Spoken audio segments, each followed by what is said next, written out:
Well, I haven't gone into it much, but I've been, move Jake, you're in the way here. I've been clearing an area of ground here where I will be putting up the new building. But it's amazing, you know, I've been dropping some of these oak trees.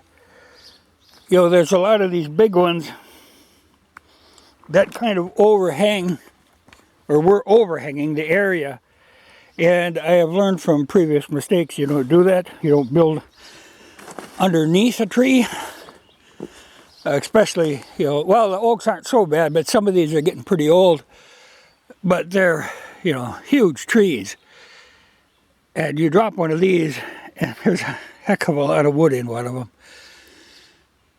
But, like I say, you don't build under overhanging trees. It might look good to you, but in the end it always causes problems. I did that before. In my first cabin I had actually, I think there was 4 elm trees right close to the place, and of course they all died. And then you got to try to drop them without dropping them on the place. But it's incredible how much wood is in one of them oaks. You know, because I've cut, I think, 4 trees, but there's an endless amount of wood in them. Well, there's one laying there, the trunk of one, but some of them are big. Problem is, too, they're really not wood that I can use for building. You know, a lot of it I'll use for firewood, but there's some, you know, like that one I was standing on there. It's got a nice big trunk that's good for quite a ways, a good solid piece of wood. You know, there's like an 8-foot piece on the bottom that I might build a table or something on it. But a lot of these is too gnarly for building, though I might do something with them. But they can always be firewood. But the idea here was to get, like I say, get rid of the trees that were actually overhanging the area, and then leave up enough so that I'm still sheltered. Like the way it is now, I've got sun in the morning, and then about 11 o'clock it'll be shaded until you get about 7 in the afternoon toward evening, get a little sun from that direction, you know, from the west. You know, I've been kind of looking this over very carefully as I do it to make sure I don't, you know, because I don't want sun beating down on the roof in midday, because you can heat up a lot. But yet, you know, now the trees aren't so thick that in winter, when the leaves are off, I'll still get sun in the afternoon when you do want it. You know, just trying to lay it out. It's kind of interesting too. You know, this ground here, this is really loamy stuff on top for about the first, well, 6 inches to a foot. Then when you get down further, there's a layer of sand, because all of this was originally sand. And then under the sand, you run into clay, really good solid clay, which makes a good base.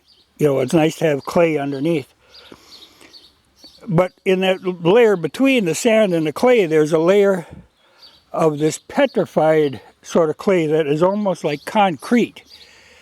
You know, when I put fence posts in this stuff, in certain areas here, I have to watch, because if I use my power postal digger, it'll dull the blades right away. You know, I've got one that goes on the 3-point of the tractor.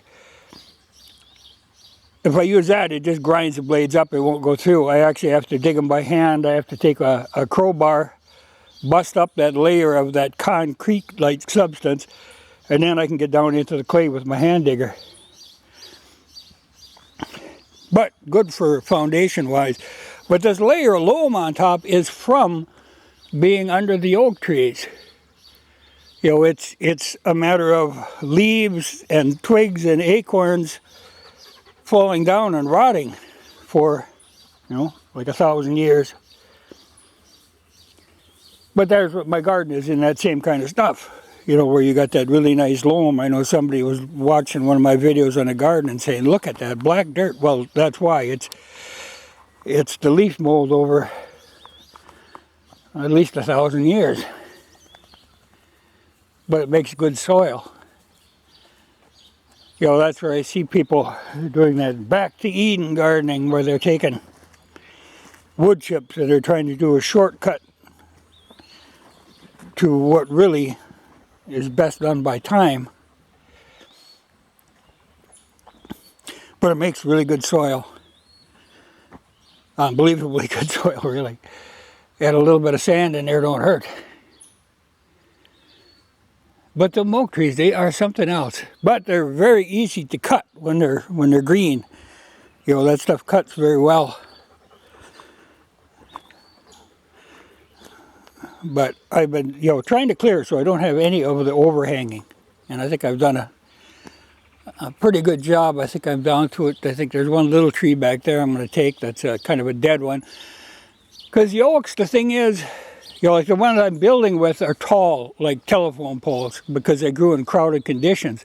See, these were on the edge of the woods, so they had room to spread out. So they got, you know, really bushy. But when you get back in, like down in the spring bottom and stuff, then they're tall and straight. But these, like I said, they aren't good for building. But you get an incredible amount of firewood out of them.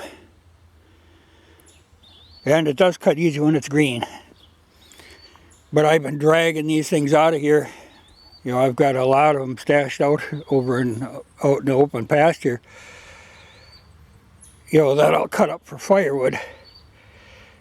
Though, like I say, some of them I'll use for a couple of projects I have in mind. But basically, I just wanted to get the overhangers out of the way so I don't have to deal with them later. Because there's nothing more nerve-wracking than trying to, you know, drop a big tree that's leaning over a building. But I think this gives me, you know, a lot of clear area in here. But yet, like I say, sheltered. But I'll get a little light in here. Because I know my other one, I was down kind of in the bushes. And I know there were times where, you know, like in spring and in fall, you'd be better off to go outside and warm up, because being sheltered like that, it was cooler in the house than it was outside. You know, it would keep the cold in there.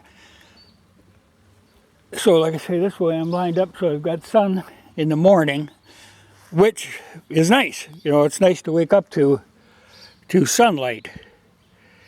And then in the evening I'll get a little light, but midday it'll be just diffused light.